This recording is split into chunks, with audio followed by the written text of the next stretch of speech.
Hello guys, Radhe Radhe. देखो, मैं सुबह नहा के फ्री हो गई थी, फिर मैं किचन में आ गई थी। किचन में आके मैंने सब्ज़ी बनाई थी और एक साइड में ना हलवा गरम करने रख दिया था। और मैं ना थोड़ा हलवा ना दूध वूध डाल के अच्छे से दोबारा से बनाती हूँ, पका लेती हूँ, मतलब तो अच्छा सा टेस्ट हो जाता है और स्मूथी मतलब प्यारा प्यारा सा लगता है। इसलिए तो मैंने फिर हलवा दूध गर्म करने रख दिया था, उसमें हलवा डाल दिया था मैंने। हलवा थोड़ा सा ही था और क्योंकि हमारी दीदी थोड़ा मीठा खाती नहीं, पापा भी नहीं खाते, पापा को डायबिटीज़ है। और ये हमारा थोड़ा खाने के साथ जो दे दो उतना ही खाते, वो एक्स्ट्रा कभी खाना नहीं खाते, ना कुछ चीज़ खाते, पता नहीं क्यों। तो इसलिए हमारा थोड़ा सा हलवा थोड़ा ही ज़्यादा 2-3 दिन चल गया। और फिर मैंने ना रोटियों की तैयारी की, तो मैं रोटियां बनाने की तैयारी कर रही हूँ, तो हलवा पक रहा है मेरा। और आप मैंने सुबह दीदी को, पापा को, सबको भेज दिया था मैंने। और वो सब सुबह चले गए थे, सवेरे मेरे पूजा वूजा सब हो गई थी। क्योंकि मेरे हस्बैंड ना थोड़ा लेट जाते हैं, आपको सबको तो पता ही है, तो उनके लिए मैं लेट ही बनाती हूँ खाना। ऐसे 9-10 बजे की समथिंग बनाती हूँ। मेरी देखो रोटियाँ बन गई और रोटी बेल गई थी, मैं सेक रही हूँ रोटियों को। अब वो रोटियों को सेकने के बाद तब वो पूजा करके भी आ गए थे, मेरे हस्बैंड भी फ्री हो गए थे। और फिर वो आ गए थे। और क्या कहते हैं, और आप सब लोग प्लीज़ मेरे चैनल को लाइक करो, सपोर्ट करो, सब्सक्राइब करो। प्लीज़ प्लीज़ आप ना मेरे ना कोई कमेंट करते हो और सब्सक्राइब भी नहीं करते हो चैनल को, प्लीज़ सब्सक्राइब करो।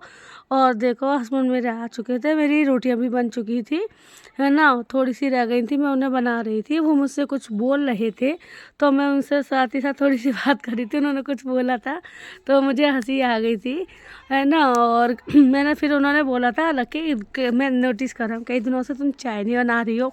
तो मैंने बोला था, आपने ही तो बोला था आप मेरे लिए चाय मत बनाया करो, है ना। तो फिर उन्होंने कहा चलो आज सर्दी ज़्यादा हो रखी है, थोड़ी सी चाय बना लो। मुझे तो उनका ही नहीं समझ में आता कि वो कभी कुछ कहते हैं, कभी कुछ कहते हैं। उनके अकॉर्डिंग चलो जब भी प्रॉब्लम, ना चलो जब भी प्रॉब्लम है। तो हस्बैंड का समझ में, क्या आपके साथ भी ऐसे ही होता है? बस मुझे कमेंट करके बताना कि आपके हस्बैंड भी कुछ इसी तरह आपके साथ करते हैं, हरकत करते, तो बताना। और फिर मेरा खाना बन चुका था, मैंने उनके लिए प्लेट लगा दी थी और मैं उन्हें खाना देकर आ गई हूँ। और इधर मेरी चाय बन नहीं है। और फिर मैंने वो चाय बन रही थी मेरी, तो मैंने कहा और रोटियां दिया थी, देने गई थी उन्हें। मैंने कहा चलो उन्हें दिया, तो फिर बड़े किचन में लगा, तो फिर मेरी गैस फालतू चलती है। और मेरे साथ तो अक्सर ऐसे ही होता है कि मेरी गैस हमेशा फालतू ही चलती है।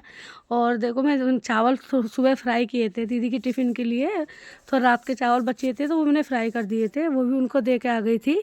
और मैंने तो फिर पानी गर्म करने के लिए रखा था, उन्होंने मुझसे पानी मांगा था कि आपको पता है सर्दी हो रखी है, तो थोड़ा गर्म पानी पीते हैं हम लोग। फिर मैंने तवा गर्म करने के लिए रख दिया था मेरी मैंने अपने लिए नहीं खाना बनाया था, मैंने कि लास्ट में वो खा के फ्री हो गए थे, उन्हें दे दिया था, उनकी चाय बन रही है और मेरा भी खाना, मैंने अपने लिए भी खाना बना लिया था।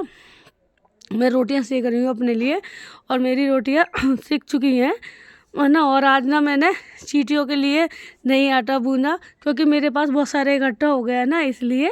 और स्टोर काफ़ी सारा हो गया है। फिर मैंने मंदिर से आए प्रसाद को गर्म किया और प्रसाद मेरा गर्म हो रहा था, क्योंकि आपको पता है खिचड़ी मिलती है हमारे यहाँ, मिलती है चावल की खिचड़ी मिलती है मंदिर से। फिर मैंने उनके लिए चाय गर्म की, वो चाय सॉरी बन चुकी थी, मैंने चाय उनके लिए रख दी और प्रसाद भी उन्हें दे दिया था। और आज के लिए राधे राधे।